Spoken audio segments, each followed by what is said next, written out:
All right, good evening and a very warm welcome to AYV on Sunday here on AYV Television, on Channel 43, on DSTV Channel 399, on Radio FM 101.7, and on all our different social media platforms. Today we're assessing the performance of Parliament in the last 5 years. As always, you can be part of our conversation. We always enjoy the privilege of your time. Share your thoughts, ask your questions with us on the AYV News Facebook page. But please, we're making a plea.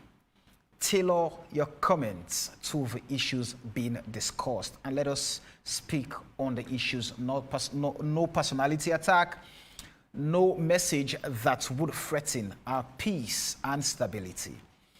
Here with me, as always, I have a star-studded panel of people who are in touch with the issues, people who should help me unpack the conversation for the next 2 hours and shape it.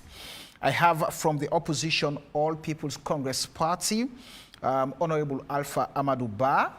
Good evening and welcome to the show, Honorable. Good evening, and thank you so much for having me in the studio. I have from the ruling Sierra Leone People's Party, the Honorable Ibrahim Tawa Conte. Good evening and welcome to the show. Good evening, Samia. Thank you. All right, we wait the arrival of lawyer Rashid Dumbuya, Executive Director for Legal Link, and lawyer Ibrahim Tomi, Executive Director for Center for Accountability and the Rule of Law, and as we go on with the conversation. But just before we get into this conversation, and as also we need to allow those on the panel at the moment to do what's needful. This is Ramadan, they are fasting. Let me just run through a press release from the Sierra Leone Association of Journalists. And it reads, press release dated Sunday, 9th April, 2023. And SLAJ condemns killing of policeman, concerns about general safety and security. That's the subject of the press release, and it reads, the Sierra Leone Association of Journalists, SLAJ, condemns the killing of police officer, Assistant Superintendent of Police, Matthew Moiwa Banya, on Saturday night, 8th April 2023, in the northern headquarter town of Makeni, and is concerned about the safety and security of everybody working and living in the country. As we head into public elections, on 24th June 2023. Reports of such an unlawful killing is totally unacceptable and puts the entire nation in a state of fear and uncertainty. This is a very worrisome situation developing in our country. If police officers become targets, then nobody is safe in this country. I am also concerned about the safety and security of journalists covering the elections. We all need a safe and conducive environment to participate freely in the elections, said SLAJ President Ahmed Sahid Nasrallah. SLAJ also notes with further concern the report today by the Sierra Leone police of the alleged shooting of a commercial motorbike rider at Manokona Lompa, Waterloo. Police found a shotgun, cartridges, super glue, and quantity of face masks at the crime scene. There seems to be a proliferation of arms and ammunition in the wrong hands. SLAJ calls on the SLP to swiftly, thoroughly, and impartially investigate the incidents and bring the alleged culprits to answer to the law. SLAJ equally condemns the spreading of messages of incitement promoting hate, division, and violence, and appeals to the public, especially supporters of political parties and journalists at home and abroad, to refrain from disseminating speculative and unsubstantiated information to the general public. To the gullible public, I beg your pardon. Journalists, especially those working in Makeni, can help the police with reliable information that will lead to the arrest of whoever is or are responsible. Signed, Alhaji Manika Kamara, National Secretary General for SLAJ. Right, that's the press release from the Sierra Leone Association of Journalists condemning the killing of the Assistant Superintendent of police there, Banya, and also an alleged shooting of a commercial motorbike rider in Waterloo, calling on members of the public and us media practitioners to stop spreading messages that would incite chaos. But let me quickly take this break, and we'll be right back after this break. In Japan, where they send a salon delegation this, they not agree for me we enter the hotel because they say we get debt today. And then I mean the first time we had a good day. Now that I inherit. Where everybody don't go inside, me not be still able because I be needful.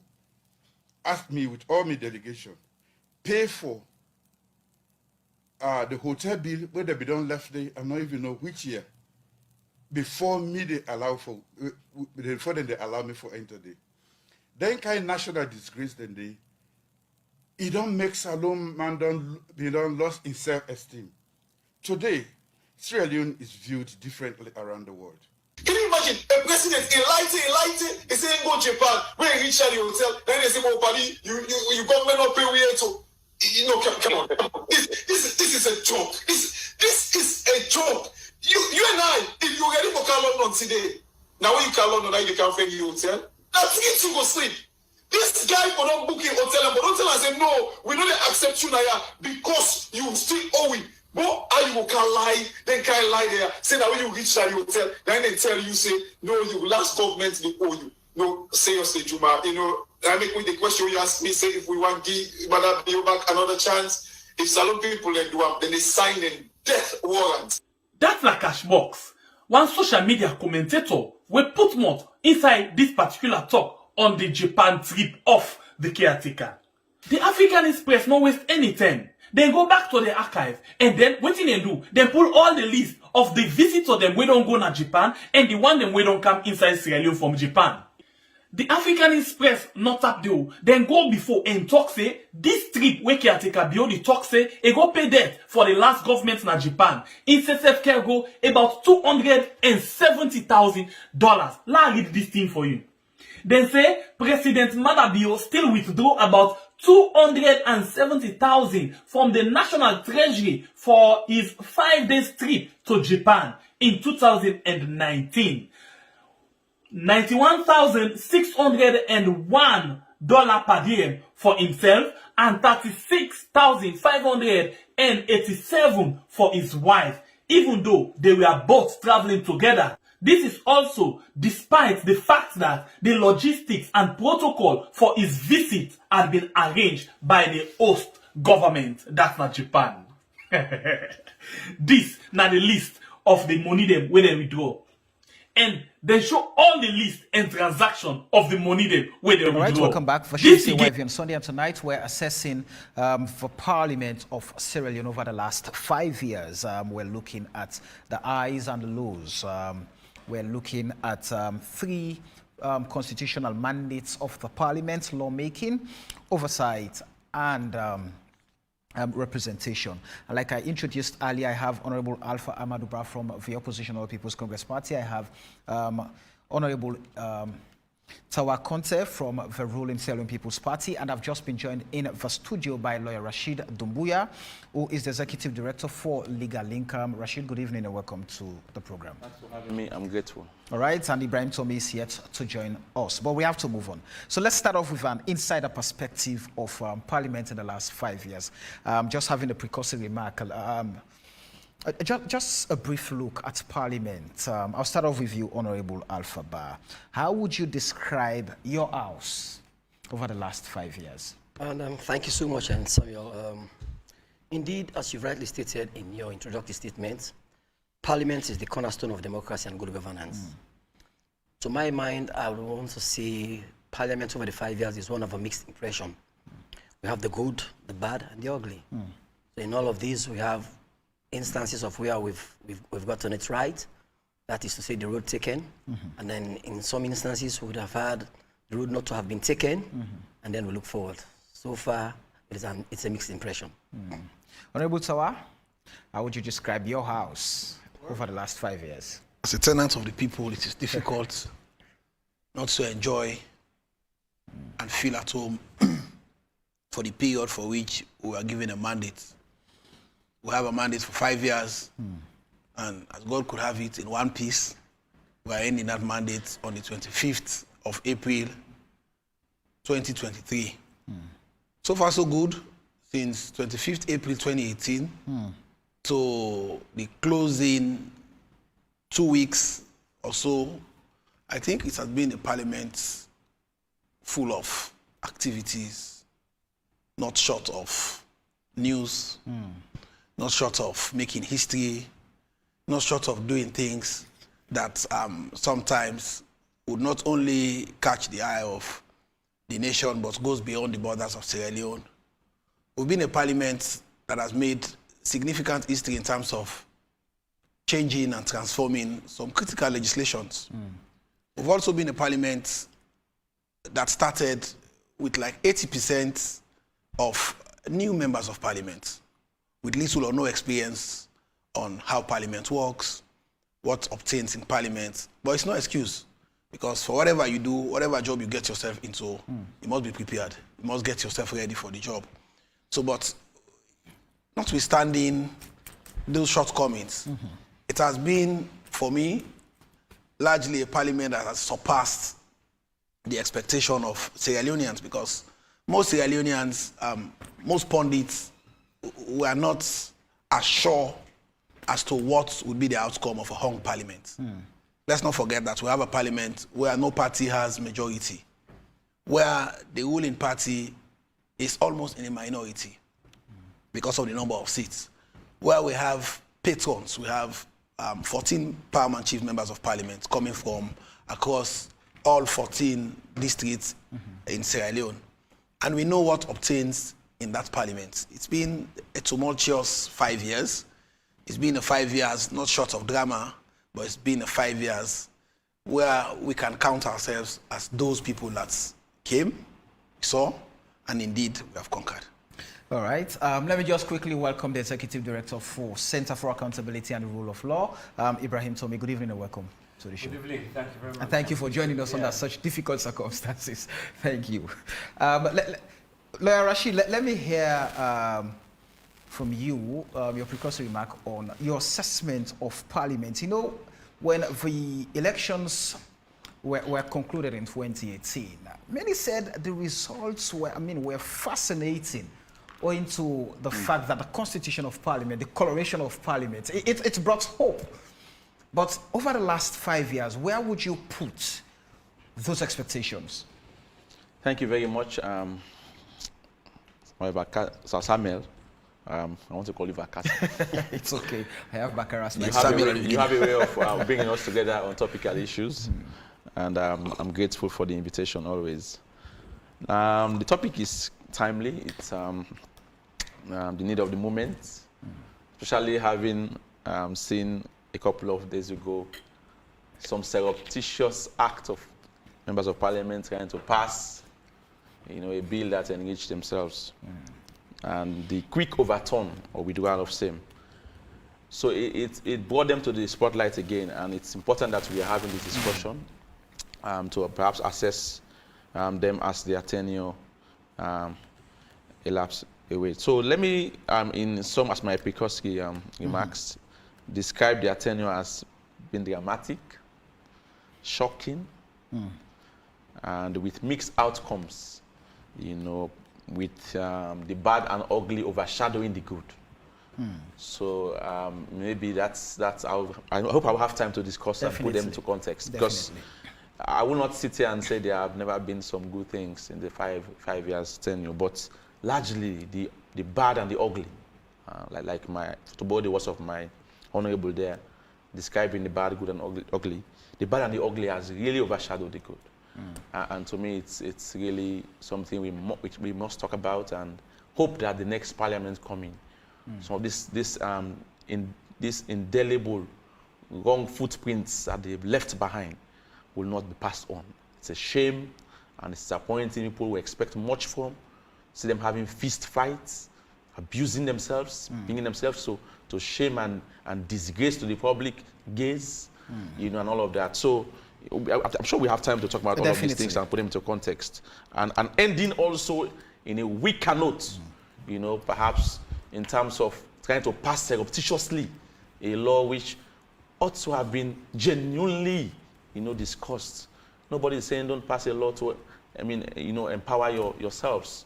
But why are you hiding it? Why are you bringing it at the last end when we are thinking of other issues now? Elections all over the place. What were you hiding? You know, so it's good that they decided to get it back, and I hope some of these things will be lessons learned going forward. So, in some, you know, as an opening remarks, it has been dramatic, shocking, with mixed outcomes, with the bad and the ugly overshadowing the good. All right. Let's hear from Lawyer Tommy on his take. Just a brief overview of what's your take on Parliament. This is how I look at it. Parliament essentially has three core functions. There's a legislative, there's the oversight, and perhaps you can add the constituency mobilization or engagement function of Parliament. I think clearly there's no doubt that they did extremely well, or have done extremely well, because they still have at least 2 weeks to go in terms of lawmaking, the legislative. They've made some really progressive laws, repealed the criminal libel law, they've repealed the death penalty, the GWI Act. They've really made progressive laws. It's been one of the most productive parliaments when it comes to lawmaking, no doubt about that.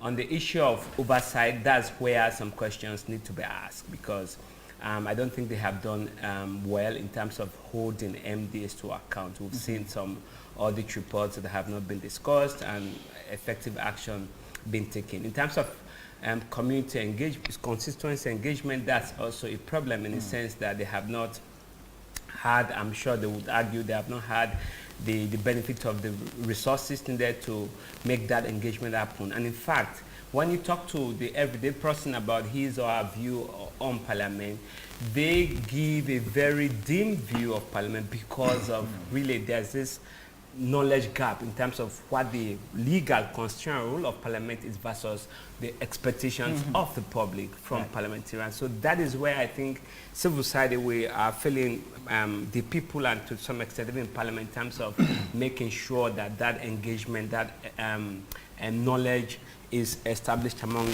members of the public. So on those three issues, there's clearly one that I can give them a pass, and you have to commend the bipartisanship on especially some of those progressive laws. Maybe it's because it was, or it is a hung parliament, but I have really seen bipartisanship on some of the most progressive laws, and that's something that we should commend. But I hope that in the future, if the two honorable members of parliament come back, and I wish them well, they have to do a lot more in terms of making sure that there is more parliamentary oversight of what MDAs do, and perhaps push for more resources to ensure that they are engaging more actively with their constituencies. But one final thing on the drama, we also saw a lot of dramatic scenes from the one through the fist fight and the cursing at the makeshift parliamentary sitting, all of that. Again, I would say in the life of parliament, you have to expect drama. Whether, I mean, I think they took it too far on occasions, but I hope that they learn from that, and we will address our differences, our disagreements in a more civil manner than in the way that we saw with all the cursing and the theft of the maize and things like that. But kudos to them, at least for the lawmaking aspect of it. Right. So let's get to the details. We're going to start off with the issue of oversight. Yes, Honorable, because Lawyer Tommy just reiterated that the three constitutional mandates of you guys, the members of parliament: oversight, representation, and lawmaking. So let's start off with oversight. Many people are not happy, and they feel at this point that the fifth parliament failed in that aspect. Going back in 2018, there was this news of parliament receiving funds for oversight functions, and none was performed by the House. The Institute for Governance Reform, Center for Accountability and the Rule of Law, a perception survey was also released that branded the House as the second most corrupt institution in the country. members of parliament also alluded, some members of parliament also alluded to the corrupt nature of parliament and issues around that. There is also a concern of, there are funds. Parliament, they say, is the only institution that gets 100% of its budget, including oversight, for oversight purposes. But Parliament committees go to MDAs, still collect monies for oversight. Now, let's talk about how do you view these claims and the issue of the audit reports not being debated. It's another concern and big issue for accountability. So where would you put oversight for the House, Honorable Bah? First of all, let me just at least make some clarifications regarding what Lawyer Rashid Dumba has just stated. That, well, for him, there has been a series of shocks, a series of drama, and then the ugly and the bad have actually outnumbered, outshadowed the good. Let us go back to the original meaning of the word parliament. The word is borrowed from a French terminology, parler. It means to talk. And the House of Parliament is purely meant to debate. And in a debate, you disagree to agree. So essentially, you will have to expect drama. For as long as you have to exchange ideas, counter opinions, and whenever you exchange ideas and counter opinions, you're bound to get drama. So that's essentially the function of Parliament. Well, that's the nature of the trend. Then coming to the issue of oversight, for me, I see some institutional problem. You know, if you take a look at the relationship between the executive and the legislative arm, well, prior to now, you know, we used to have this cabinet system of government, whereby you must have been a member of parliament before you are appointed a cabinet minister. And most times, if you are not appointed a cabinet minister, you are referred to as a backbencher. So whenever you're a backbencher, you always get your members of parliament who are with you, even though they are ministers, you hold them accountable. Now, given our new constitution, the 1991 constitution, which forms the Second Republic, you would have had series of oversight activities. You would have had series of reports. And then we have so many powers indeed to recall government appointees who have been approved by Parliament. But when you come with those reports, you debate them and you make resolutions, it is for the executive arm to act upon those resolutions. So for me, we still have to look at the institutional arrangements. So far, insofar as our constitution is concerned, the relationship between the legislative arm and the executive arm. It is, for me, it has been a perennial problem since 1991. You always see the Parliament has been so vociferous, so active, so willing to get resolved. When once it is, we're done with it and you take it, you expect the executive arm to come on board, that is where you get the bottleneck. So far as oversight is concerned, yes, you get monies for oversight. Definitely, MPs will have to be transported to the location for oversight. Right. We'll have to take care of MPs. So these are not because we are MPs. It is because the activities have to be executed.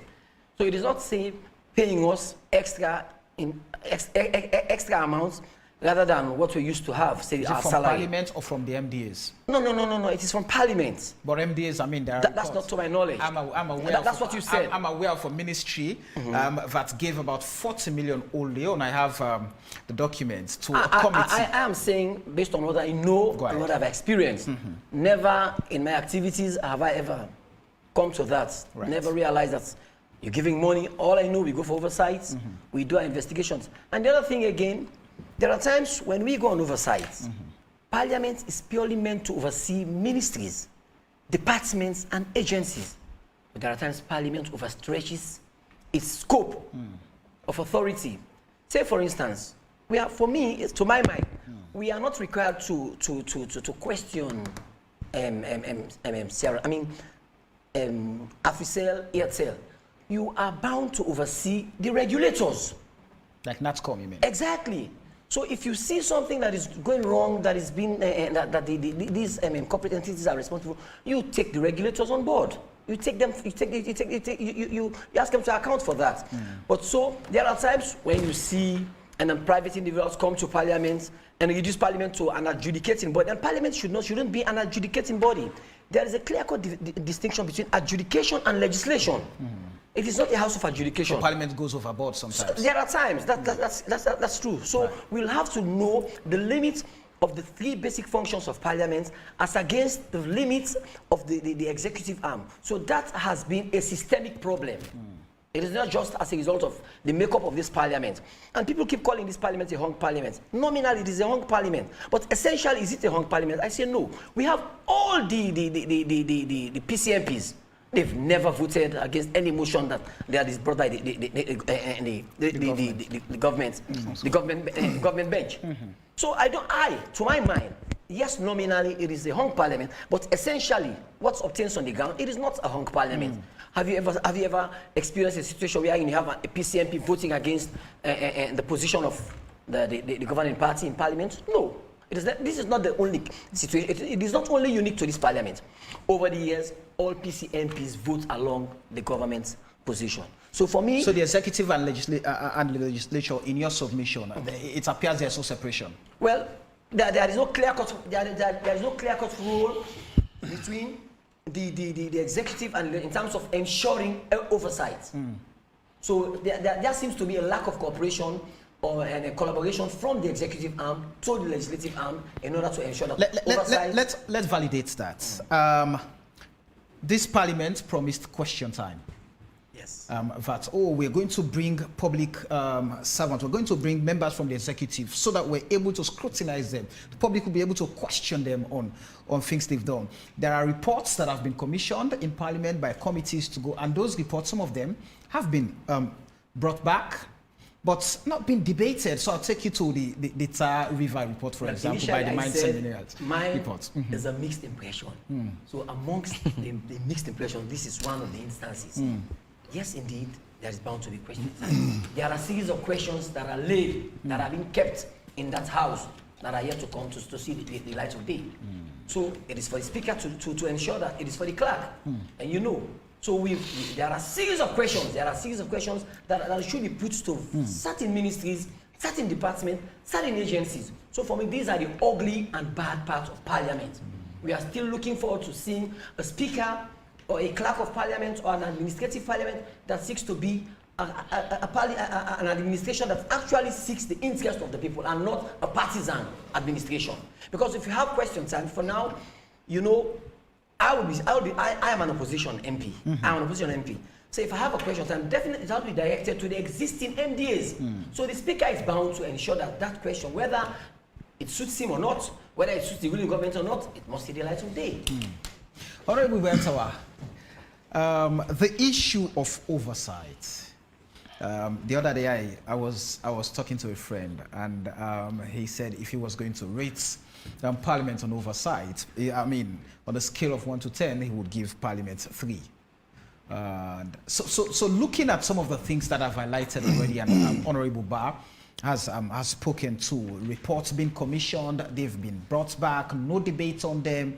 There's a Tar River report that cost, citizens, some citizens their lives because of the pollution of the river, the oil and all of that, illegal mining. That report, the committee was championed by Honorable Emerson Lamina. The report came and no debate on it. The Auditor General, the audit reports, nothing. Question time promised, not delivered. You were going on oversight for a whole year. You did not perform a single oversight as an arm that deals with accountability, the Parliament. So we are, with all of these things, where would Parliament raise its head? Thank you very much, Samuel.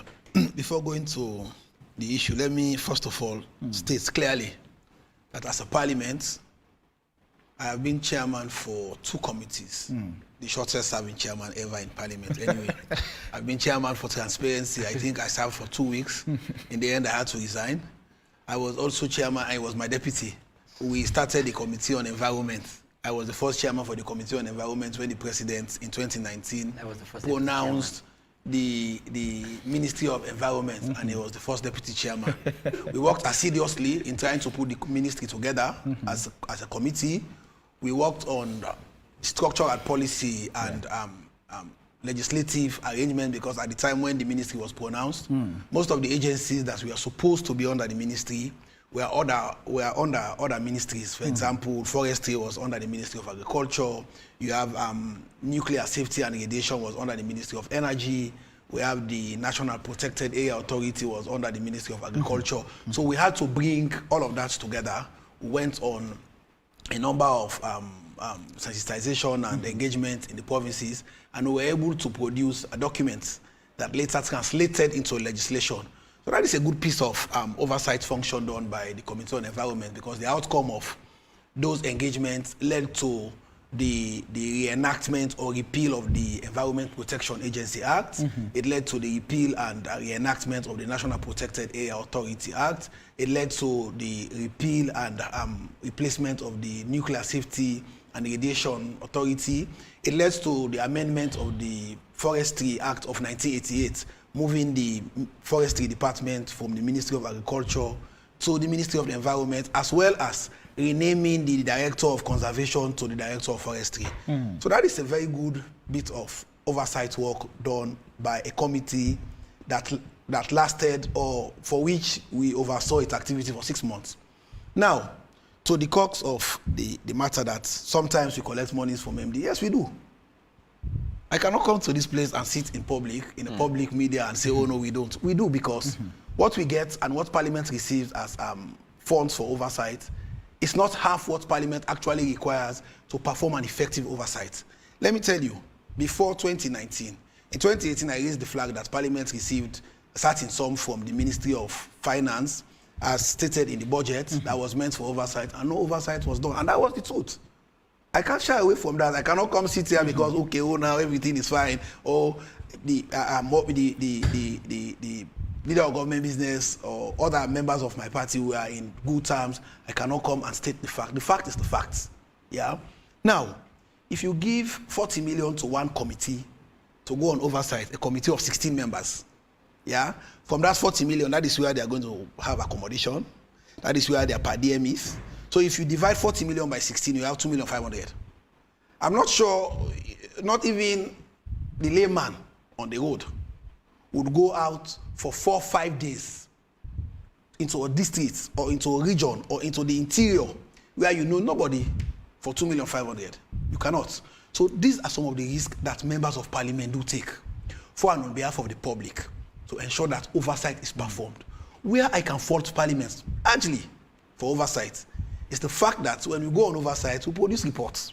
Some committees produce reports. I cannot generalize. It's not all committees that produce reports. Some committees produce reports. Those reports are tabled. Those reports, sometimes they are debated. Sometimes they are tabled without a debate. And it is principally the core function of Section 93.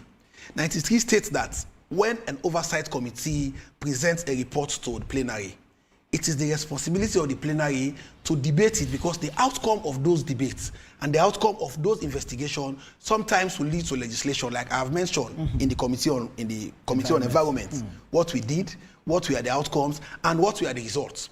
That is to say, yes, there was an activity, there was an outcome, and there was a result. Clearly stated. Now, if you come to look at what my brother said, that Parliament should not invite some other... Just before you move on, let me ask this question. You said, you've accepted that committees do collect money from MDAs. And now, with the cliche, he who pays the piper dictates the tune. So let's talk about the credibility of those reports you've produced over time in Parliament. When, for example, if you're coming out to perform some oversight function, and I'm a company, and I've given you what Parliament has never given you as budget for oversight, I can influence the outcome of your investigation, correct? It depends on integrity. You see, integrity is earned. If we say you give in Parliament money, or you're supporting the oversight activity, right, and you expect the outcome to be in your favor, it depends on the integrity of the committee. Because, for example, I've led a committee before. I've led the third most important committee in Parliament. As a first-timer, the Committee on Transparency and Accountability, and everybody was seeing what I was doing. And what I wanted to do, if I become chairman again of that same committee, I'll do the same.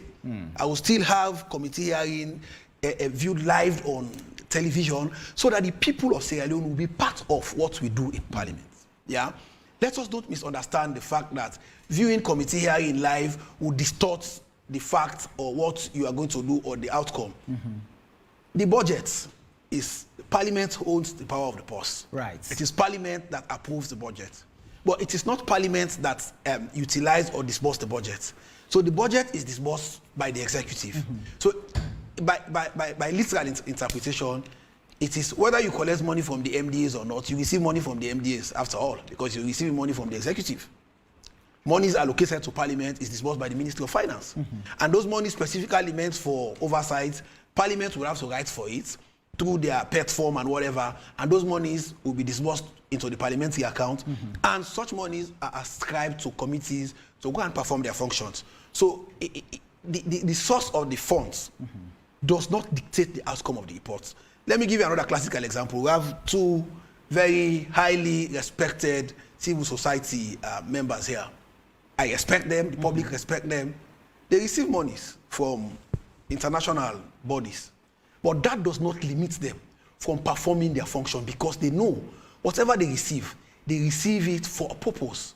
And the purpose is to come out with a report or come out with an outcome that can stand the test of time. Isn't that a bit different? Because if they were collecting monies from the government of Sierra Leone, then we would have cited them as an example. Sludge is receiving subvention from government. How many press releases have you seen from Sludge criticizing government since they started receiving subvention from government? It is where you stand at a particular point in time. I agree that he who plays the piper calls the tune, but the piper that is given to you, you have to manage it well. Now, inviting other agencies to Parliament, let's not forget that the same Section 93 says, if you are dealing with anything that deals with public interest, right, you're of interest to Parliament. So if you are AfriCell, you are selling recharge card, you are selling data, and your call drop rate is as high as anything, it is of concern to Parliament, because when we sit in Parliament, we are representing not ourselves. That's why I started with the phrase that we are tenants of Parliament. The people that own their power, they will call us very soon. We have like 2 weeks, and we have to go back to them. It is not us that are going to present our report card to them. They have our report cards already. So for me, the power of Parliament in the performance of oversight, I agree. I cannot say Parliament would have 10 over 10 on oversight. Parliament would have an average mark on oversight, say 5, because you pass. You would have a 5. Why you would have a 5? Because 1, you are financially constrained, but in the midst of that financial constraint, you still make the effort. You still go beyond what you can do to ensure that you go on oversight and bring the report. Where Parliament's work, where Parliament's activity on its oversight, where Parliament will fail miserably, is the fact that when we go to the field, we bring those reports. It doesn't matter what's the content of the report. We must debate them, and we must ensure that those debates are meaningful to change the lives of the people of this country. Mentioned that there's a problem with the leadership of Parliament, and the leadership is holding back on many things that should have led to effective accountability of the state. Reports not being debated, that's on the leadership of Parliament. Is that anything to go by? The good thing is the leadership of Parliament is not one party. It is bipartisan. But the challenge is, I agree with him, that as a leadership, as Parliament, we are representing people. The people voted for us knowing our political belonging. But when we go there, like we do every day when we make laws, when we pass legislations, we expect the MDAs to collaborate. As Parliament, we must also see ourselves as partners in collaboration, because we must be bold enough as leadership to face the executive, principally the head of the executive, the president, engage him on good governance activities in Parliament. For example, the debate of the Auditor General's report, I will tell you today, tomorrow, and any day, it is because of the kind of information we are filtering to the executive or to people at the executive that, if you debate this, it will implicate government, it will make government look bad. Go to the Public Financial Management Act, Section 2728. It says the effective and efficient management of resources of the state is principally the responsibility of permanent secretaries. It's not in the hands of ministers. So if you're a permanent secretary, you allow yourself to be messed up by a minister. I'm not going to call the minister, I'm going to call the permanent secretary. So in the course of my investigation, if my investigation leads me to the minister, I'll bring in the minister. So the point is the leadership of parliament should be bold enough, regardless of their political background, to sit with the executive and tell them that this is our parliamentary agenda. All right. Let me bring in Lawyer Rashid. You've listened to the politicians and the members of parliament, and they've given an insider view, an insider perspective of what is happening in parliament in terms of oversight. Now, from an onlooker position and having observed and monitored things happening there in terms of oversight, where would you put parliament with some of the things that they have submitted to us here this evening, and some of the issues I've highlighted in questioning them? Yes, thank you very much. It's really tough to be a judge in your own cause. But I think they are making some inroads and making some true confessions. And let me zero into Tawa himself, because to me I see him as a testament of, perhaps as we critique Parliament, I mean, what exactly we've seen in these 5 years, how intolerant, I'll put it that way, Parliament has been in terms of accountability and transparency. He was fought. We all advocated for his case, for simply blowing the whistle, for simply standing up for something that was correct and accurate. A report was done by colleague CSOs, bringing out the issues. They made admissions, himself and I think Honorable Gevao, and we saw, in fact, he lost his oversight position. And he was cowed and muzzled into silence till today.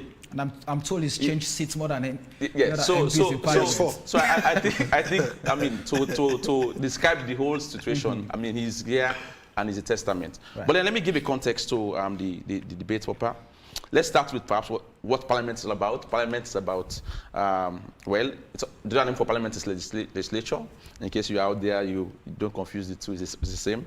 And of course, there are many functions. I see us majoring on these three, but we have functions on also approval of appointees of the government, agreement, international agreement, budget approvals, impeachment of the president. Maybe sometimes they don't even know that they have that power. We have never seen such in this country being triggered. While Parliament has, in the Constitution, powers to impeach the president. All right? We see this happen in many jurisdictions. It's not fun. We've never seen that attempt, at the very least in our nation. Has any situation warranted that? Many situations. Go ahead. Because the Constitution is very clear. When a president violates the Constitution, it should be an issue of an impeachment. And that should be triggered. Whether it succeeds or not is another kettle of fish. But then Parliament ought to understand that they also have a duty in that respect.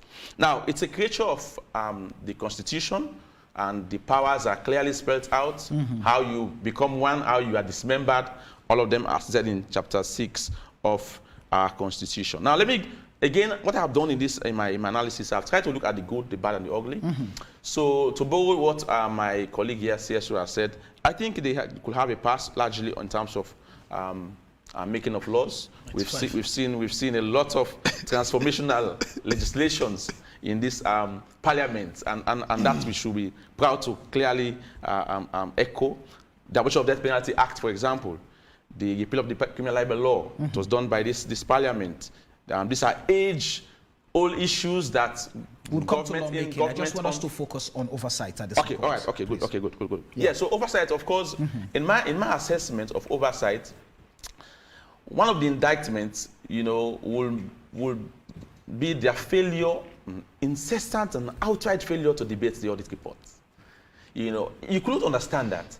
So that, in fact, has no monetary implications, because the two gentlemen here are talking about going to the field. Sometimes you can understand the monetary implication, but there were, issues of debating key reports before you, and one of such is the Auditor General's report, to let us know how the monies from the CRF fund have been expended, and to at the very least give a platform for ACC and other people to come in, to at the very least give those monies back, or at least get something being said about them. Let's understand this as you talk about the audit report. Yes. Let's understand this. some members of parliament have advanced arguments that the audit reports should first be looked at the committee level. And others believe that no, it should be brought to the wider debate and then you commission it to the committee. Yeah. But we've seen in Celion's context, it is the Public Accounts Committee that will look and then see if it's okay. So you can go ahead. It's subsection 5 of section 119. Yes. I think the House should debate and then form a committee to now look at the issues there. But it's the reverse in Celion's parliament. Yeah, so I don't understand. It says the House shall debate. It's a must, it's mandatory. Then you now form the committee if there are issues arising to look at. So I don't understand what is happening. And this is not just akin to this parliament. Right. You know, past parliaments also have gone into that error. And to me, it's concerning. We elect these people to lead the way. You see, what is happening in our country is a caricature and a reflection of what is happening in parliament. Our parliament will actually determine how this country will go in terms of efficiency and good governance. If we're not seeing the same in parliament, that's why we'll never see the same in our society. That's the truth. Because let me shock you in terms of even this issue of oversight. Our parliament also has a challenge on reading.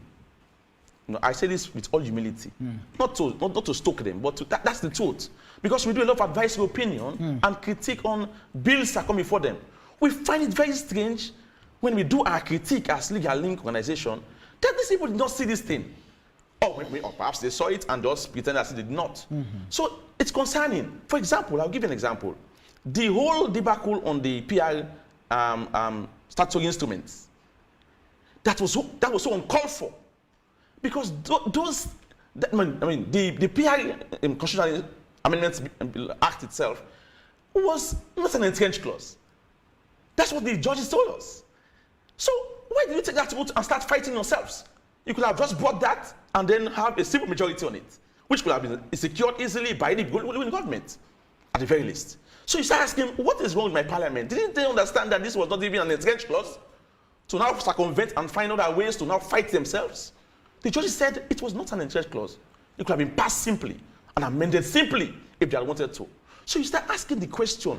So to me, it's very clear that they were highly political, that the things that they ought to have done on oversight, they just relegated, and we are focused on just denting them. So that's why I'm not going to be here and sing praise them. That's not the kind of CSO I am. I'm going to look at their flaws. I know they have done well on legislation, but I will simmer down on that later on and bring out the issue, because on the whole, the lapses overshadowed, the good things that they did. And we are left in awestruck to say our parliament disappointed us in this way.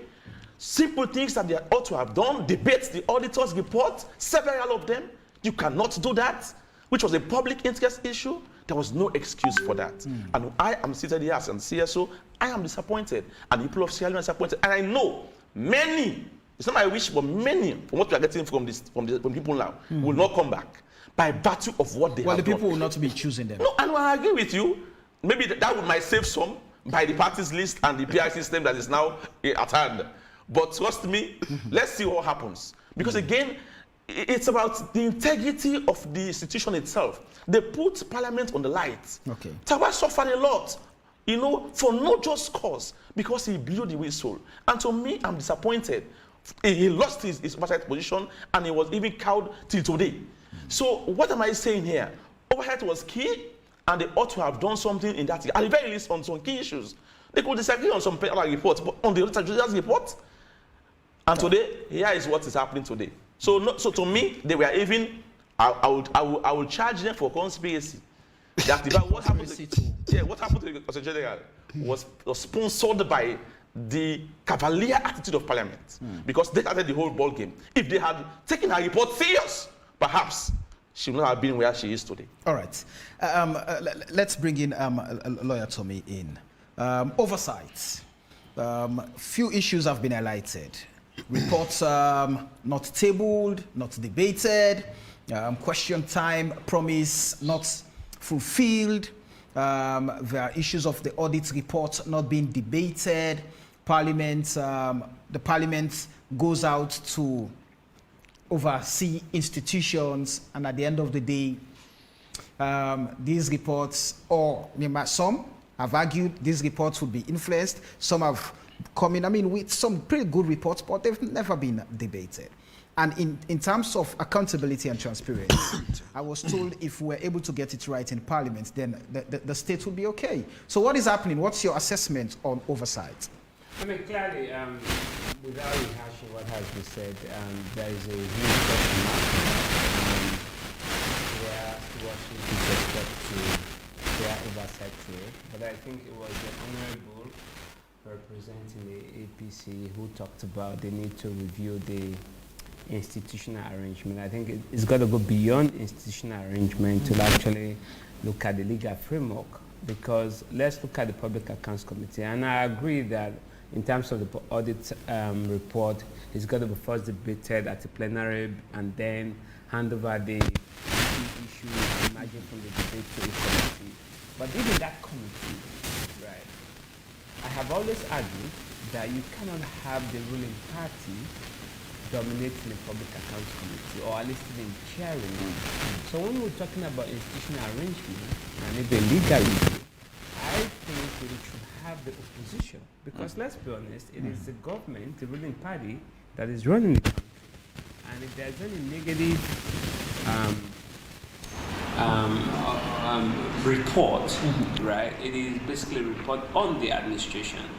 I do not, for the life of me, see politicians being willing, ruling party politicians being willing to basically wash their dirty linens in public all the time. They may do it a few times, but to be honest, a year or two to elections, they're going to start dragging feet, which is why we have all said here the Auditor General's report hasn't been debated for a few years. And perhaps the only saving grace, somebody might say, is that you have the ACC picking up some bits and pieces from the report and acting on them.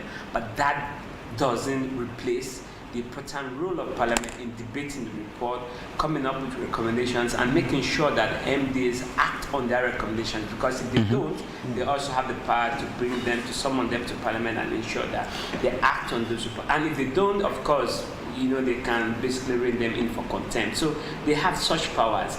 The fact that they have been failing largely to do that raises questions about the law, the institutional arrangement. But let's be honest, we've got to be serious about giving Parliament the support, the parliamentarians the support they need to perform oversight. I do not understand for the life of me that I'm going to supervise the work done by a certain government against a ministry or the Parliament, and I get funded. They provide my accommodation, my bills are paid and extra. It certainly potentially colors the outcome of that investigation. Sometimes it's done even beforehand. So let us, if perhaps we have to think about outsourcing that bit of their work, the monitoring. Now there is NAMED, right? There is a National Monitoring Agency. Maybe if it costs government too much to take care of parliamentarians, and if that committee is doing some monitoring work, how can we get Parliament working with NAMED to ensure that those reports from the field, right, are submitted to Parliament? But even there, NAMED is a government agency. Yes. At the end of the day, to be honest, we have to agree on one thing. This is our country. We're all Sierra Leoneans, and the assumption is that we are all in this for the good of our country. People have got to do the right thing and ensure that, when if they allow you, Samuel, all of us, and this is not just a government thing, human beings, we don't always act out of the goodness of our hearts. We act because there are potential consequences for bad behavior. That's why oversight exists, right? If politicians, if ministers, heads of agencies, departments work without any oversight, to be honest, you're just giving them a sort of carte blanche to go ahead and do whatever you want to do. There are no consequences. That's why you have all these accountability institutions, including the ACC and Parliament. So you've got to make sure that you provide Parliament the resources it needs, but parliamentarians also have got to show huge commitment, but perhaps to enhance that commitment, you've got to look at the legal framework and ensure that ruling party members of parliament are not dominating these oversight committees. And at the end of the day, even the way the speaker also has a huge role to play in that. The clerk of parliament has a role to play in that, because ultimately, if parliament works well, government delivers for the people. And if it's really about politics, the higher your performance rate, the better your chances are getting re-elected. So it is even, for me, it's not even politics, because it is clearly against the strategic interest of your party if you're in power and you are not doing enough to ensure that the government is delivering. And what lack of oversight does is that where government is not delivering, you're not paying attention, and ultimately it comes back to bite you. But in the interest of people, I would suggest that on oversight issues, you have such committees being headed and even dominated by opposition politicians, so that at the end of the day, that's really what you call government, a participatory government. Could that not be seen? Could that not be seen as a dream, in the sense that the executive would eventually think that, oh, they're just going to expose our inadequacies, expose corruption. Can I come in? Yes, you will come in. Just allow him.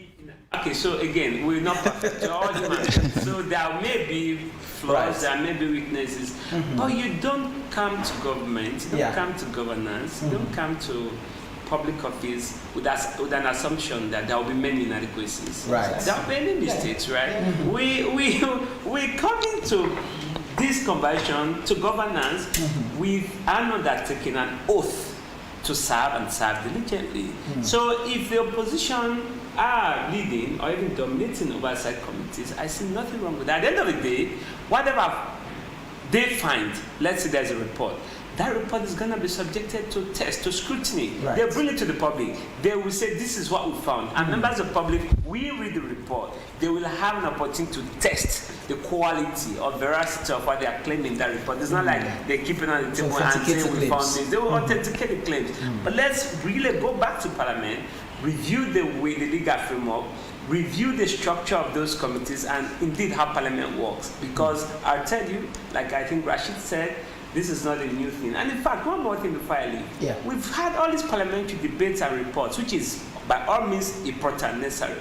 But when was the last time that Parliament really acted on any of those reports or their own recommendations to the point of even getting a change of course? In other words, they may do the finding of even debating these reports. And this is not to say the fact that they have not debated these reports, it's a good thing. It's bad. No two ways about it.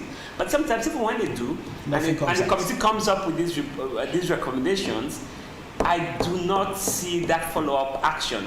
Sometimes between the publication of that report and then the follow-up, something happens, and things just die sort of naturally. There's a huge gap that needs to be really narrowed. Right. Quickly, you wanted to comment? Yeah, I wanted to assure my CSO brother that the way committees are set up in Parliament, they are set up principally on the strength of the political parties. So what happens is every political party either heads a committee or the membership are equally shared. For example, the current Parliament, we have like 8 or so committees, including 2 of the most important ministries in the hands of the opposition.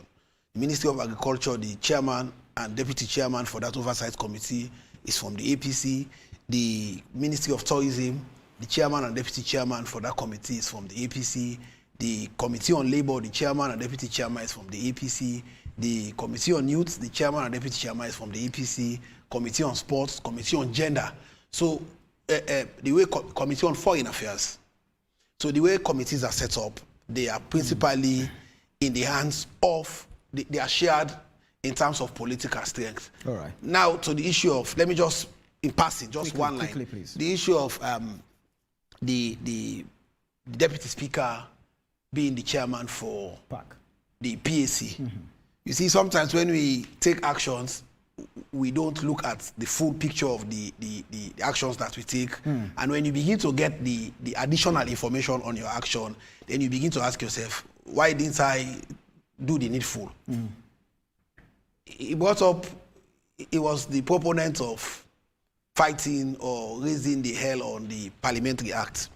The Parliamentary Act, in its true picture, was also proposing a change of the management of PAC. It was not, the Parliamentary Act has not a single financial implication that Parliament is not enjoying today. Everything that is in the Parliamentary Act, we are already receiving it. Truth. We are receiving recess allowance. We are already receiving it. We received it last year. We have an increment in our city fee from 400,000 to 600,000. We are receiving already. We have already received 3 years ago or so vehicle allowance. We have already had the salary increase from 12 million to 21.5. So what the Parliamentary Act meant to do is to structure Parliament. And part of the structuring was to set up TOR for the leadership. As you see now, they are chief whip, deputy whip. There is no TOR guiding what they do. So the Parliamentary Act intends to state clearly, define clearly the responsibility of the leader. So no new provision in terms of benefits? There is no new provision. The only thing that is new in the Parliamentary Act, let me tell you, is bringing or taking the clerk to the level of saying, okay, a clerk that has served in Parliament for 5 years, you cannot serve as a clerk if you are not a member of Parliament in the past year. You can now benefit up to 80% of gratuity. And the Speaker, let's not forget, the Speaker is the third gentleman of the state. You don't expect him to retire and be wretched and pauper. It's not even good for the image of Sierra Leone. If you see a former Speaker of Sierra Leone, so that's why he should retain the vehicle. So he should retain at least one vehicle. And get 3. He should retain at least one vehicle. If he has one vehicle, he has a pension benefit paid to him. It is for the good. And 3 security personnel? It's for the good. See now what happened in McKinney. we are the most vulnerable members of Parliament. We don't have security. If I walk out of this room now, having said what I'm saying now, and somebody attack me, there's nobody to protect me. So you want 3 security personnel? That's the third gentleman of the state. Okay. Yes, quickly. Yes, quickly. Yes, let me do some clarifications. First of all, I totally disagree with Honorable and Sabakon said when he stated that the Parliamentary Act that I actually kicked against in Parliament had so many good things. For me, it is on all fours bad. Even those you are enjoying right now as a member of Parliament, what you they said when the clerk introduced the bill, it clearly, for me, he misled Parliament. He did not read. For me, no, he misled Parliament. But you did not read. He said what Parliament what Parliament had wanted to do was to codify existing laws governing or regulating the remuneration of Parliament together with the staff. And then when you codify, it simply means taking existing laws as they are and then put them as one for the sake of easy reference. But then when you go to clause 33 of that bill, clause 33 provides a situation whereby you can come in whenever you want to and then just come and add. That's what's called. For me, that was very disingenuous. When you look at the drafting, it says by virtue of a statutory instrument, and he knows fully well that when the statutory instrument is laid before Parliament, the procedures are different from when you come with a full bill. So that's one. And then secondly, there was nothing that provided for the Speaker and the Clerk of Parliament in our existing laws as they put it in the Parliamentary Act. Is that not a new provision? That's a new provision in the law. So it is totally bad on all fours. Because now, look at the time, you are asking for the security personnel. Are the ordinary citizens not also vulnerable to security situations in this country? Then, the day before that, Parliament had already just passed the Finance Act, asking for taxes on manufacturers. And then it will appear as if you are robbing Peter to pay Paul. So for me, it is totally not in place. It is not timely. It has no bearing to. So that's one. Then secondly, I stated about the role of parliamentary leadership in addressing question time, ensuring that reports are debated on time, and then follow-ups are done. And he's saying when you say parliamentary leadership, it includes all of them. I agree. But when it comes to the cadre when it comes to authority, when it comes to responding, there are different levels. The authority of the Speaker is different from the authority, is far above the authority of the leader of government business. The authority of the leader of government business is not as the same as the leader of the opposition. The ball stops at the Speaker for him to ensure that question time see the day of the light of the day. So they are, yes, they all make up the leadership of Parliament, but the authority are different. All right. Then thirdly, Quickly, please. he is saying committees are allocated based on the strength of Political parties. That's proportionally. That is the number of committees. And proportion, that is 8 or 10, 15 or 10. But when it comes to the quality or the substance of the committees, there are certain key committees, as Council was saying just now, Mr. Tommy. The Transparency Committee, the Legislative Committee, the Public Accounts Committee. As he said, we are here in Parliament for the good of the country, not. Yes, we have voted along party lines, but we are there on the assumption of for the good of the country. So if we see these are 3 key oversight committees that will help the good governance of this country, why not give them to opposition? That's what I have said. It is not only unique to this Parliament. That has been a systemic problem. That has been a systemic problem. So it goes back to the institutional arrangement of the committee situation of the oversight powers of Parliament. And he is saying, Section 93 talks about public interest. I agree. If Africell is operating against the public interest, yes. But then it will be complicated, it will be complex, and it will open a floodgate. Parliament can never be an adjudicating body. The judicial arm of the government is responsible to interpret the laws that parliaments make. It is in charge of adjudication. So I don't want to see Parliament being lawmaker as well as adjudicator. But it's oversight. No. The principle of separation of power. But it's oversight. That is why in 93 we are giving the power of the High Court to someone. It's oversight. Power. It's not deciding the outcome. You cannot be a lawmaker and then you want to be a But it's oversight. It's oversight. You cannot be a lawmaker and you want to be an adjudicator. No, but it's oversight. That's why if you go to 96, at the end of 93 and Section 93, it says Parliament has the power of the High Court to enforce the production of information. I have a mixed impression. All right. Some of the bad things, that I said. Yes. As we speak up till now, we are yet to debate the Auditor General's report. Right. Let's move on to representation because of time. I mean, I know part of the welfare bill comes under representation. But the issue of this bill, this welfare bill, is not only coming up now. It is not welfare bill. It is Parliament Act. Parliament Act 2023. Which essentially is seeking to pave the way. For the welfare of parliamentarians. What are we saying? Let's put it. We are already enjoying the things. I won't tell the public about that. So gentlemen, it goes back. There was a leak.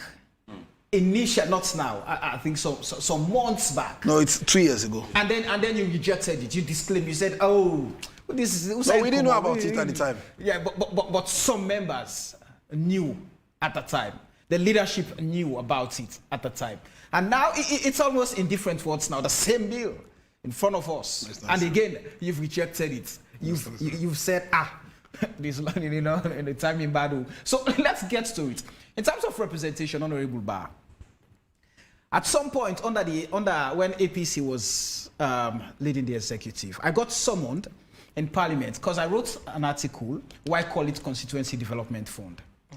Under this regime, whilst Honorable Abbas Mundu is the speaker, I've been summoned again, by the way. I've been summoned by both parliaments. Oh, really? Yes. I didn't know.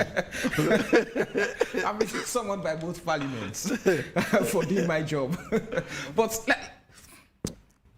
if we put representation and look at the things you do, on a normal day when we vote in members of parliament, because you are our representatives, and many have said the House is not a house of technocrats. So sometimes in your constituencies, amongst your constituents, there are people who are more knowledgeable, who are more skillful and more professional in some of the areas. But when there are issues of law, pieces of legislation are open, there are agreements, it is expected that members of parliament should come to their constituencies, inform them, tell them, and they can also make inputs, and then you take that to the world. But that is not happening. So how would you assess representation? No, I wouldn't say it is not happening. Okay. It is happening on a very low, well, not impressive, because I have been an MP who benefited, I think, funding from one NGO that is promoting the Criminal Procedure Act. We did that, yeah. Exactly. So there were selected MPs, me being a lawyer. So we took that bill to the constituents. We sought their views. They had their input. So that's one. And then even this Public Elections Act, when it was all over the place, as an opposition MP, because you know we are faced with challenges, you guys are not paying attention to the Public Elections Act, possibly these acts are. So we took it upon us to ensure that we seek the views of our constituents on the provisions of the Public Elections Act vis-a-vis this PR issue. So it is happening on a very low scale. But that is the problem. I think it all boils down to what I'm saying, that the institution has set up. As an MP, we don't have offices assigned to each and every MP. Well, you were in giving Parliament. money. You were giving money to. Hold it. We are not assigned research assistants. All of those are welfare issues. No, hold it. No, hold it. Go ahead. Hold it. We do not have well-established library that will match the current trend. And the way bills are coming to Parliament, you have this bill today, within the same week, in less than 3 days, you have another bill, and you need time.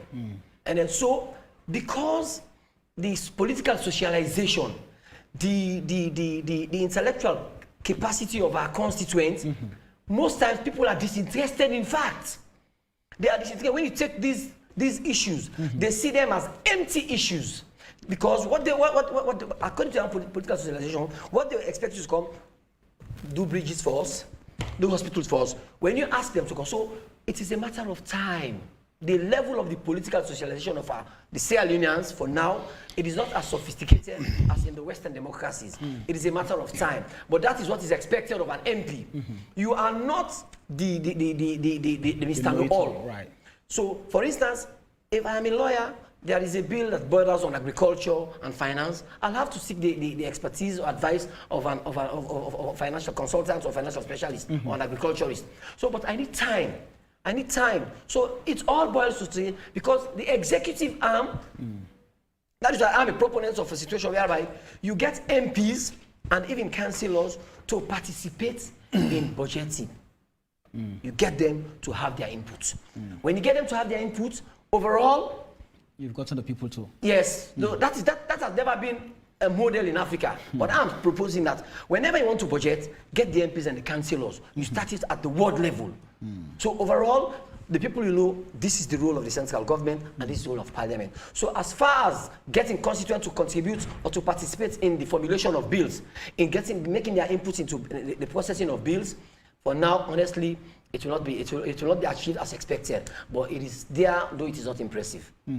Honorable Tawa. I think representation as prescribed by Section 97 and as performed by this 5th Parliament, I think we have done well. In what sense? In a sense that it is not unique to Sierra Leone.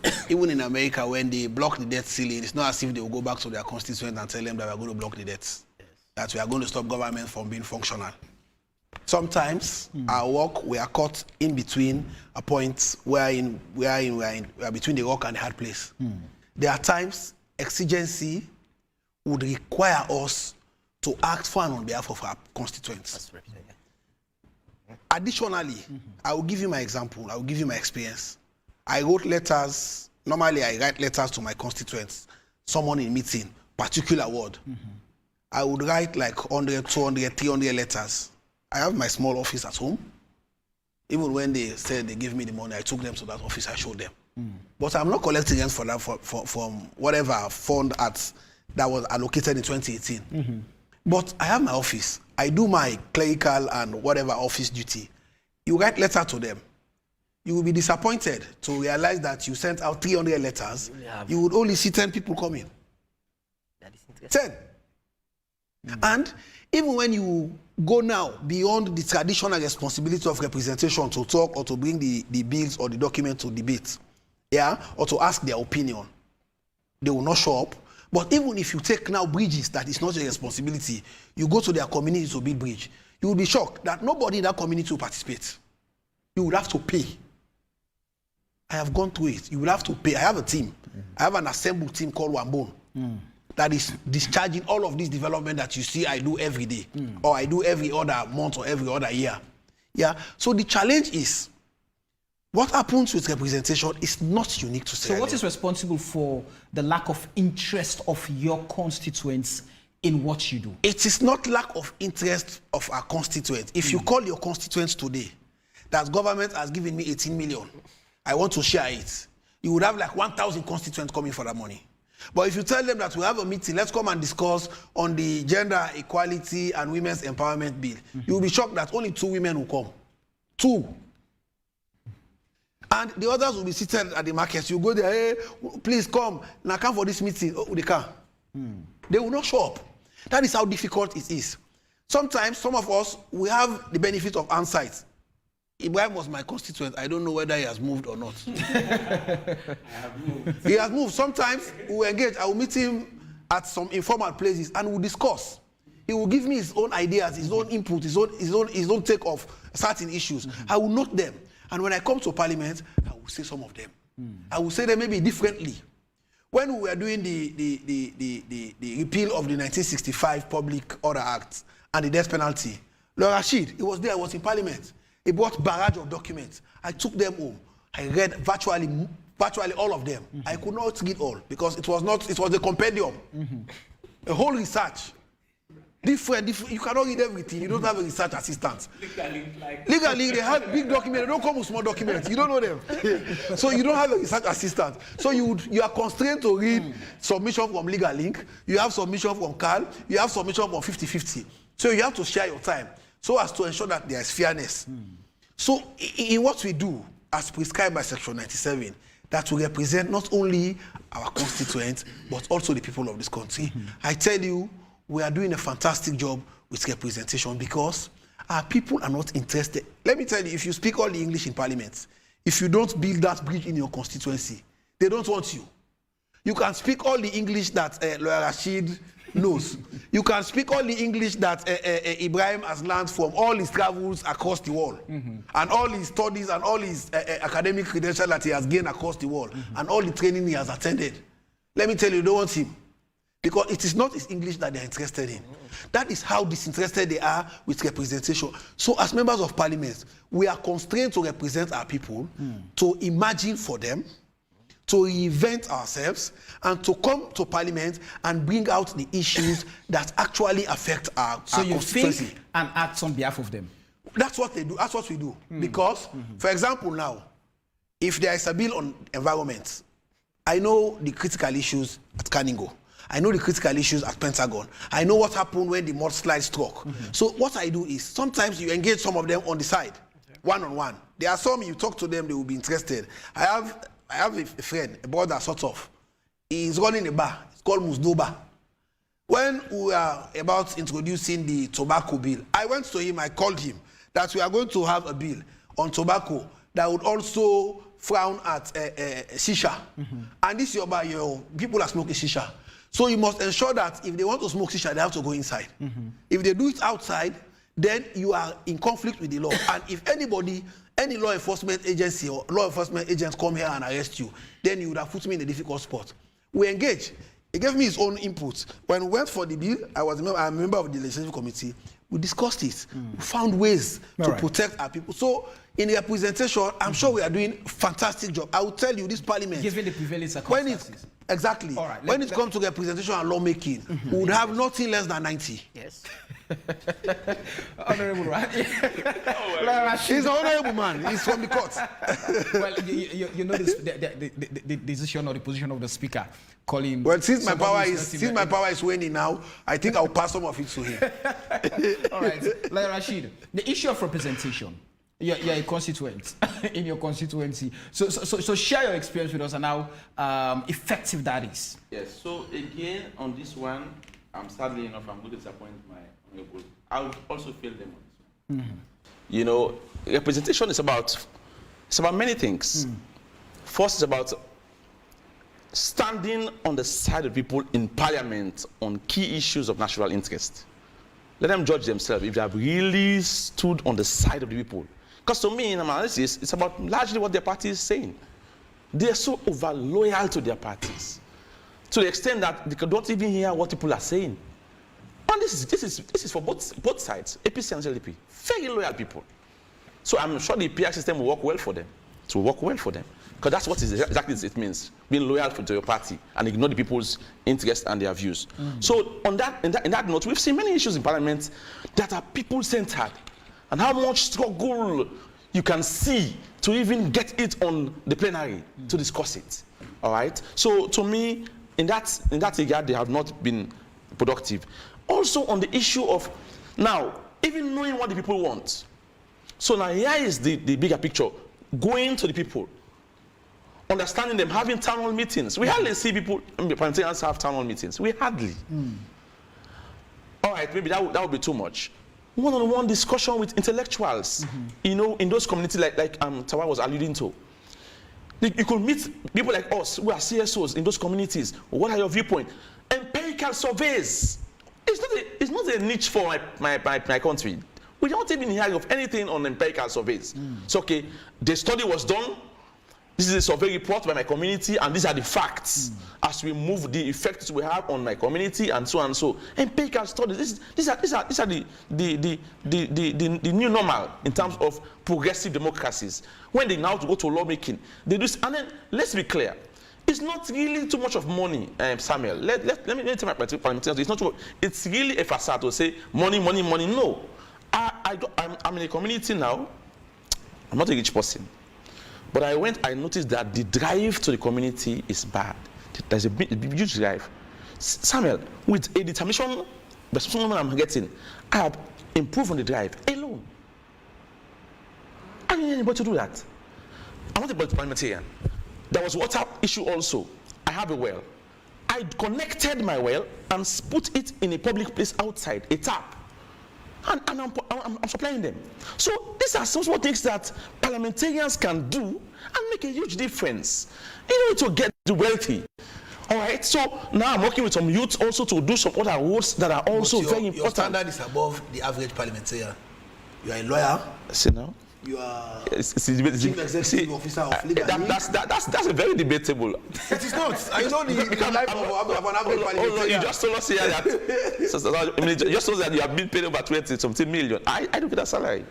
I don't get that. That is 10% my job as a lawyer is not a fixed one. I can go to the office and don't get clients. All right. But what I'm saying is, when there is a heart and a will, these things can be done with love and passion.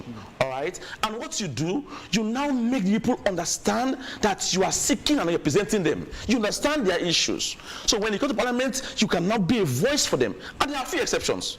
Trust me, he is one of them.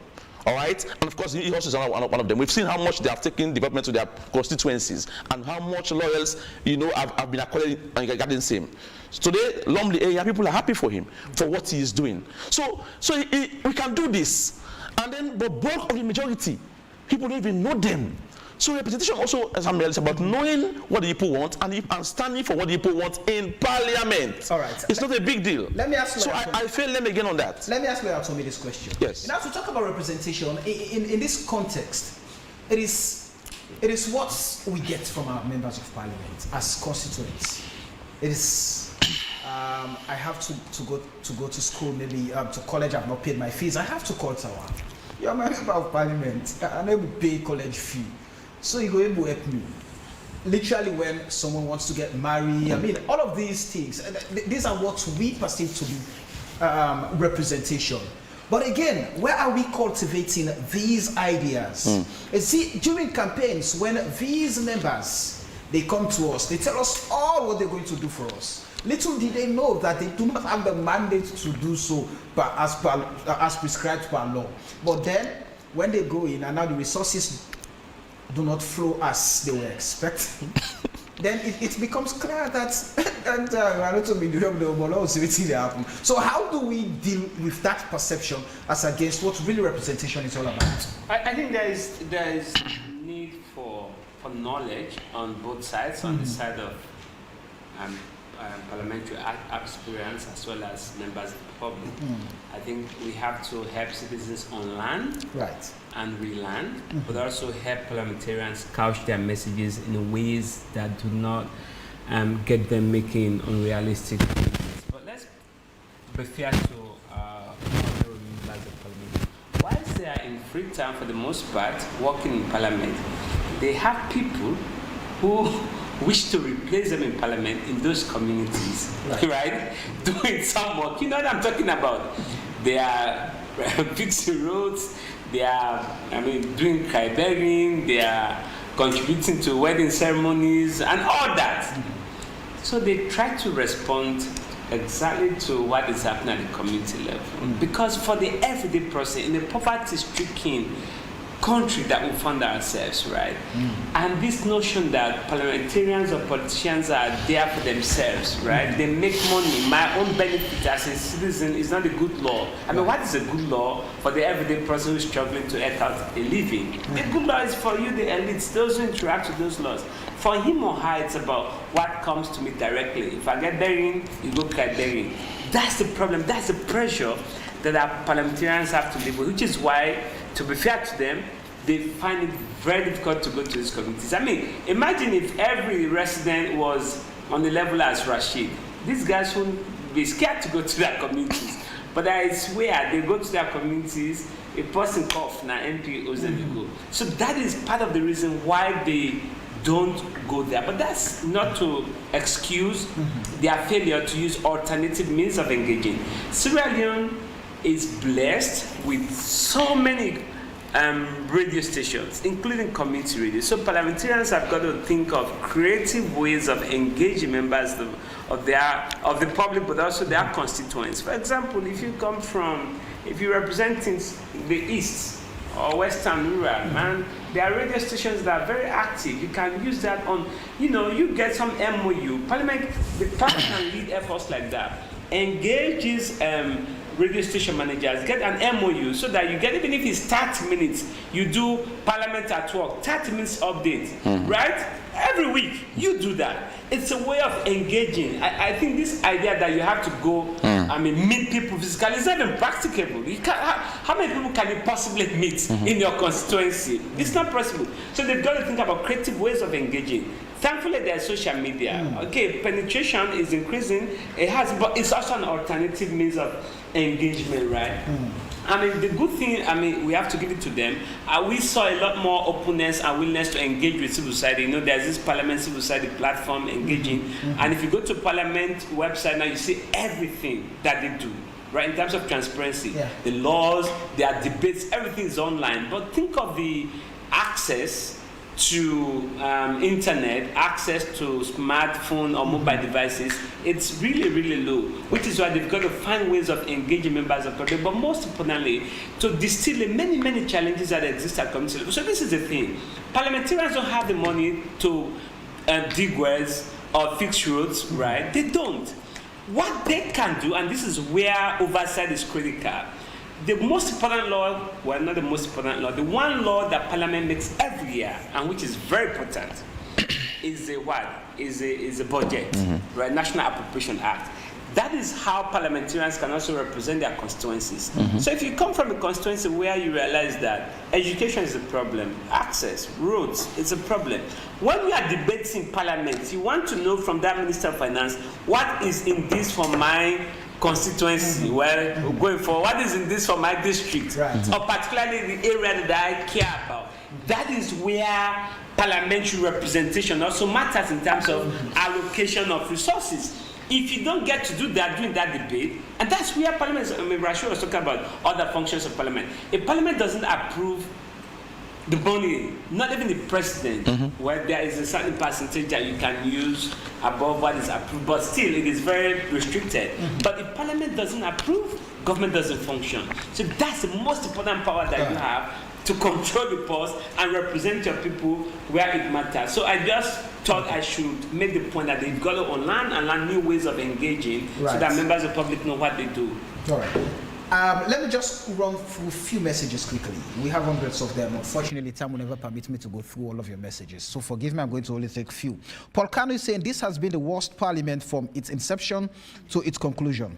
It started on the wrong footing with the installation of an illegal speaker to the last day kicking out of an illegal welfare bill. Shame on you guys. The removal of parliamentarians to make meaningful decisions is such a result. Abdullah Hadi Sanko is saying, Gustavo Kanu is saying, only the white people could save. Okay, that's not what we're discussing here, please. Great speech, Mr. Tommy. Thanks, Matthew Muke is saying, okay, I'm skipping. The rationale for the formation was never had. Here too, okay, that's not too clear. Suleiman Diallo is saying nothing good comes out of this so-called House of Parliament. Salon MPs, they are the most, okay, that's too harsh, I can go through. My child is watching too, Isata Vandi, this is great, okay.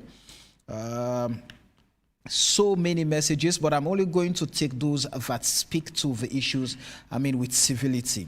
Why is this parliament still operating? Florence Wike is asking. And she's saying they should have closed parliament now for the campaign to go on for the election, June 24th. The grant is saying oversight is where this current parliament failed woefully. Parliamentarians put party and self-interest over the masses they are supposed to represent. David Stanley Coker is saying, I love how Honorable Tawa tries to be frank, honestly. If parliamentarians could release their party lens and see things from a national perspective, I am sure that our nation will notice transformation. Don't wonder, this was the most dormant parliament. On had just been they collect money from MDAs and left the MDA them for malfunction. Take Natcom, Seratel, etc. for example, right? Edwin Ajoni saying our parliament is a scam since its resolution, and they have the guts and the boldness to ask for such a welfare bill. These guys, and they try for test the water. Usman Fofana is saying anti-corruption needs to call. Okay, I don't get it. Daniel Sheriff is saying Honorable Tawa is professionally debunking statements made by Honorable Ba. One, parliament receives money from MDAs in which Amadou Ba said he is not in the know. Section 93 of our constitution gives parliament the right to bring on board people that are dealing with public interest, example, the mobile networks. Honorable Ba said parliament should not call those private institutions in parliament, but rather the regulators. More to come. Bashiru locks in. I'm going to take at most 5 more messages, guys, because of time. Bashiru locks in Mustafa Follower is in one of parliament's main roles is to examine and challenge the work of the government through questioning ministers, debating committee work. Making laws. The central role of government is to make laws as well as making changes to existing legislations, which our Sierra Leone Parliament is challenging on how to make good laws for the betterment of the poor masses. Secondly, parliamentary sovereignty is the principle of the Sierra Leone Constitution. It makes Parliament the supreme legal authority in Sierra Leone, which can create or end any law. But are they given the political will? No relations with other institutions. Parliament is an essential part of Sierra Leone's politics and interacts on a daily basis with a number of important institutions which fight for themselves. Generally, Sierra Leone's parliament under SLPP failed woefully. Bash from Tunisia. James St. Patrick is saying, okay, I'm not going to go through that. That matter is under investigation. The next parliament will be on a proportional representation system. Members of parliament are no longer accountable to their constituencies or constituents anymore. Their loyalty is now to their parties. My question is, will the next parliament have the interests and concerns of the people? Abubakar Rashid is asking there. Until and unless the Speaker and Clerk of Parliament remain neutral before we can have a well-functional Parliament. Hence, they belong to a party that is in power. Their loyalties would always be their party. Olatunji Mesa is saying, start jailing those individuals violating the laws and executing them to the highest level. We would start seeing changes overnight. The day when public servants are held accountable and held to the law, and they are made examples out of themselves for the greater good of the country, then you will see the change of saloon. Okay, I think I have to hold the messages there. We have so many of them, unfortunately, guys. Time is not our best of friend at the moment. So, Honorable Ba, let's get to the final rule, where you've scored. Where you, yeah, the issue of lawmaking. I know you want to make some comments, but let me allow you quickly. Let me allow you quickly. And as I was saying, you know, governance is a dynamic thing. We must be innovative. As I stated earlier on, to my mind, I think the budgeting pattern in this country needs to be looked at properly, because as a representative of the people, contextually, the constituents expect us to be the ministers of trade, the ministers of agriculture, the ministers. And so that is where the issue of knowledge comes in. So if we are looking at it contextually, because as a leader or as a representative, you need to look at your people, understand them, because you're seeking to satisfy them and to work towards their aspirations. So if we've realized that people expect MPs to be the bridges of development, let us get a system whereby when we are budgeting in the health sector, for the health sector, educational sector, we begin to budget at ward level. When you get the councillor and then the MP to sit, and then you begin to plan at that level, this is innovative. You begin to say, okay, there are 446 wards, and then there are 132 constituencies. When you take all of this collectively, you have the national budget. So when they come to parliament, each and every ward must have had their aspirations catered for in that particular budget. As opposed to the situation that obtains now. You get the Minister of Development, Minister of Planning, the Minister of Finance. Yes, you've seen them going to various places in the medium term, long term planning. For me, that's just in the air.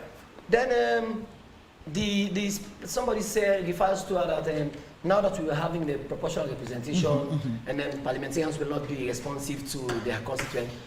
My brother or my sister, the functions of parliament will never change. They are still the same. We are expected to represent our people. We are expected to, people expect us to but vertical accountability will not be there. No, that's what the text is referring to. They're missing the point. They're missing. As we speak for now, let us say now.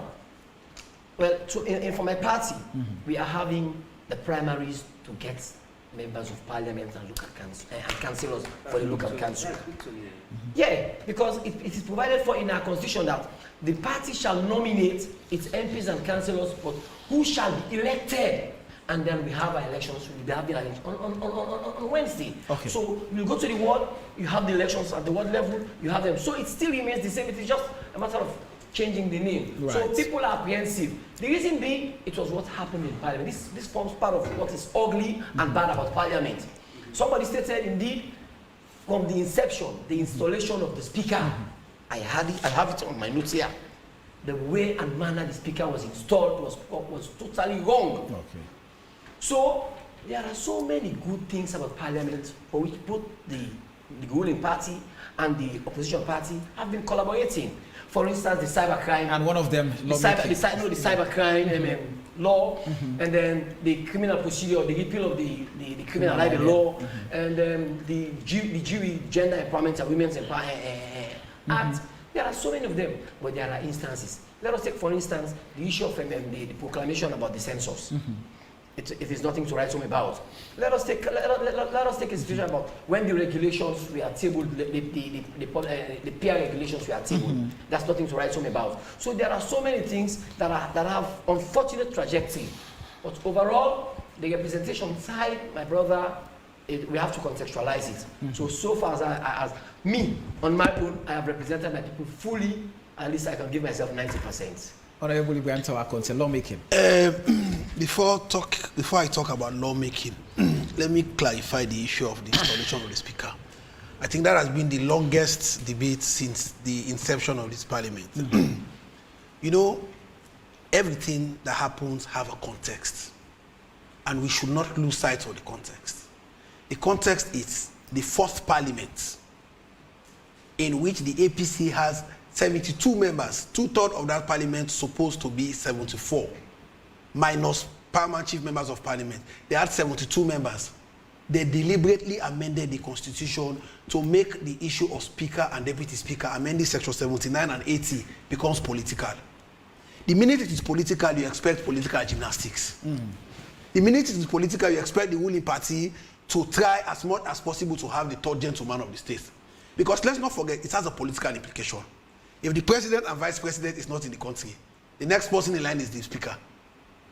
So, had it been the way it were. I do not want to leave an opposition. Had this been the way it were, when you have senior members of the judiciary, being nominated by the Judicial Service Commission, whatever, recommended to the president from among that list appoints one of them as speaker, then you begin to talk about having a fair umpire. You begin to talk about having the requirement for election. Whether the requirement for election was done. The previous requirement that does not obey the requirement, because that either way the requirement for election was done. Whether it was from Parliament or from the judiciary, there was the requirement for election. But the requirement for election was met. No, an election took place. It was, first of all, don't forget the background. MPs were illegally removed. MPs were not illegally removed. MPs were injuncted by the court. Setting the stage for the election. Thank God 2 lawyers are here. All right, MPs were injuncted by the court. No. And the MPs that were injuncted by the court, including one SLPP MP, did not take part in the election of the speaker. That is the context. Proportionally, there are 10 of us, and they have 1. So let's leave the issue of speaker and installation out of the conversation. Quickly, lawmaking. The issue of members of parliament being accountable to their people. The way our constitution was designed, whether, like he said, also we are going to have primaries for both councillors, MPs. In the Western area alone, we have 48 applicants aspiring for 16 seats. And we are going to submit twice the number. So even if we submit twice the number, what we have now is 3 times the number. So it means every constituency, save for constituency 132, my constituency, every constituency have at least 2-3 people coming up for that seat. It is only constituency 132 that has 1 applicant. And that is the Honorable Ibrahim Traore. I am the only applicant with constituency 132. Every other constituency, some constituencies have 3-4. So they are going to have primaries. But the way our constitution was designed, you look at section 77, you realize that going against your party that did not vote for you, in 3 separate motions or 3 separate issues on the floor of parliament, your party can remove you. Yeah, that's the law. That is how the constitution was designed. So this issue about whether PR or constituency based. PR or constituency is the same. Your party can still remove you. Yeah. So now to lawmaking, I will tell you, I think we have been unfairly treated by the civil society organization, I will say. Because if we have 3 core functions and you give us a pass mark according to them in just 1, then you're saying for 5 years we've done nothing. But what I will say, what I will submit, is that even in heaven, from what the Quran and the Bible tells us, is that they are going to put everything that you've done on the face of this earth on a scale. And when you put the scale does not only weigh one side. So it would mean by the time they get to the scale themselves, and put our inputs on representation, like they have already said, most of us, except for a few members of parliament that have never, there's not a member of parliament that have not spoken. Everyone must have attempted to speak at least once or twice. So in terms of development, if you take development as a broader angle of representation, I will tell you every member of parliament in that parliament will have above 60. Right. There is not a member of parliament in that parliament that has not either constructed a bridge, maybe in Kailaun or some other place, Bondo Bush, or in some other peculiar areas, maybe Waterwell. But the pressure on the expectation of members of parliament is so much that it is only God and His mercy that is seeing us and our family live every day. Because you wake up in the morning, there are people in your doorstep. So for me, I would use that area, the portion of talking about lawmaking, because it is our best. Whether I talk about it or not, everybody knows that in lawmaking, you can even give us 100. Yes. You can even give us 100. So the point is, like Tommy said, it's about learning and unlearning. But it doesn't matter. The idea of the Constitution of 1978 that puts members of parliament as ministers would always continue to filter from generation to generation, and they will always continue to expect members of parliament to be schools. All right. Rashid? On lawmaking. Yes, please. Quickly, on lawmaking, yes, on lawmaking. Go ahead. Yes. Go right ahead. All right, I will give them a pass, but not an excellent pass. Now, I will tell you why. Why? Quickly. Yes, I'll tell you why. You see, okay, let's look at some of the laws they passed, which are very revolutionary. I have some on the help. The Obstruction Death Penalty Act, Criminal Law, the GWA Act, Public Education Act, the IMC Act, Land Commission Act, the Customary Land Rights Act. Awesome. So let me tell you why I'm not going to give them an excellent pass. You see, many of these laws. 1 to 10, where would you put them? I'll give them 6. Many of these. I'll tell you why. Yes, I'll tell you why. Many of these laws. Yes, a B. It's a good one. Many of these laws are not self-driven. You see, for me, I'm a lecturer. For me to grade you and get you excellent, I must see the effort you make.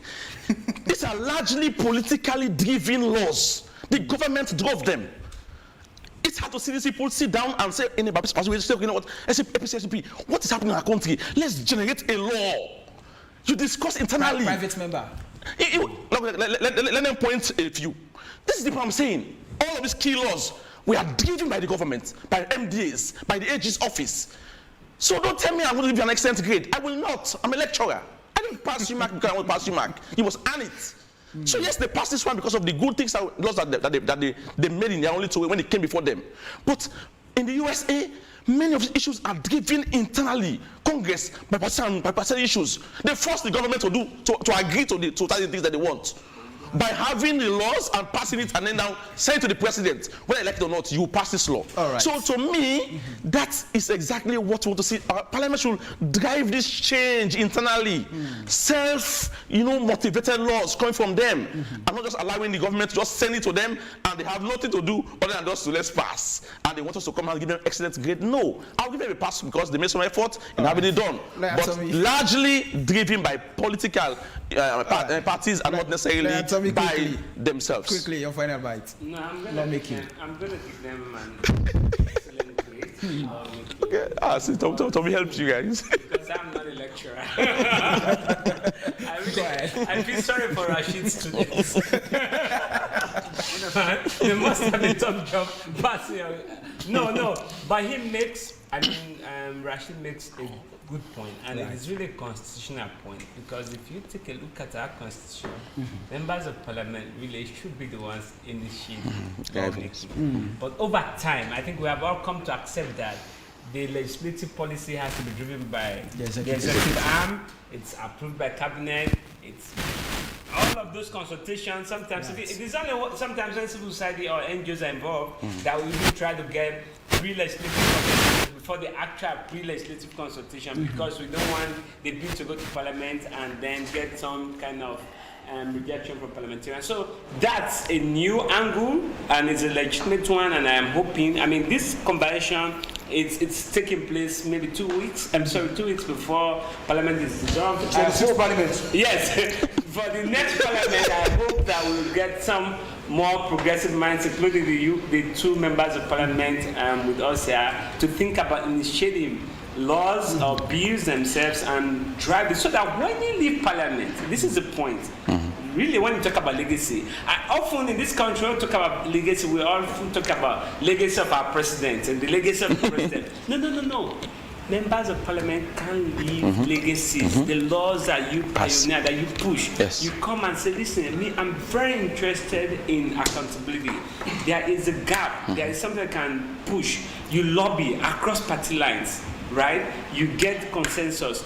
You have people in the US Congress who have been there for how many years? 20, 30, 40 years. They tell you these were the laws that I pushed. That's the idea. Nothing precludes you from doing that. Whether you call it private members bill or whatever nomenclature you give it, partisan bill, but it's about your own ideas based on what you have observed, your lived experiences, or the concerns of members of the public, or the gaps you see in our laws, the gaps you see in our governance architecture. You come and introduce your own bill, and we remember you. Tower law. Something like that. Yes. That's the idea. But regardless of that, again, they have to unlearn and learn new things, but I'm not going to downgrade them for that. Just quickly explain to you. Again, we talked about lawmaking. Yes, I say you passed that excellently, but I think There's also the point about the fact that we are willing to engage with civil society, your openness, your transparency, the proactive disclosure. Those are all things we have not been able to rate on those things, but those are all things that I think are brilliant about this parliament, which is not to say that you didn't do badly on the issues of accountability and oversight. All right, as we draw down the contest, let me just read two messages. One from Honorable Bernadette Lai, who says she's currently in the UK but following the debate. My question is, show me one African parliament where the speaker is not an elected parliamentarian but a retired judge. Why should Sierra Leone be an exception? Let's maintain separation of powers. We should imbibe in all duty bearers patriotism, which is the most lacking. And frankly, Panelist is saying, Samuel, why are the parliamentarians responsible for providing water and road and seemingly other public services? When did they become service providers? What's going on with the various public service institutions? Do they not have budgetary provisions to provide such services to the public? We still have a long way to go then. If after 60 years plus of independence, we're still talking about such infantile matters. Unfortunately, that's where we'll have to end today's debate. We do not have time.